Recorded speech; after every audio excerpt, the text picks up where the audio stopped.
আরে খুকি, আজকে তুই স্কুল যাসনি? না না, এই জন্যই তো ঘরের কাজ করছি। তাহলে আমিও যাবো না। কি রে, তোর দোস্ত তোর জন্য দাঁড়িয়ে আছে, তুই যাচ্ছিস না কেন স্কুলে? বাবা, আজকে ঘরে অনেক কাজ, আমি ঘরের কাজ করব।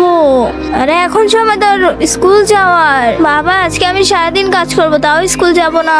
এখান থেকে আমি আগে যাই। জলদি জলদি কাজ কর। আজকে যে কঠিন হোমওয়ার্ক দিয়েছে, কিছুই তো করিনি। যদি আমি স্কুল যাই তাহলে মার দিবে। আরে আমিও তো হোমওয়ার্ক করিনি, এবার কি হবে?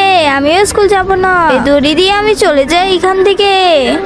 আরে আজকেও এত তাড়াহুড়ো করে গেছে যে টিফিনটাই নিতে ভুলে গেছে। যাই, আমি স্কুলেই দিয়ে আসি ওকে। স্কুলে তো পেলাম না, এখন কোথায় পাবো ওকে? দেখেন, আমরা খুঁজে পাবো। ছাদে চেক করেন, দেখেন এই দড়ি দিয়ে উঠেছে মনে হয়। আচ্ছা, আমি ছাদে যাচ্ছি, আপনি দেখেন। আজকে এখানে বসেই থাকবো, আম খাবো। এরপর কি হলো সেটি দেখার আগে নিচের সাবস্ক্রাইব বাটনটি কেউ যদি সাবস্ক্রাইব করে তাহলে তার মা বাবা চিরকাল বেঁচে থাকবে। আর যারা লাইক করবে তাদের মনে আশা যেন পূরণ হয়। আর আমি দোয়া করে দিলাম।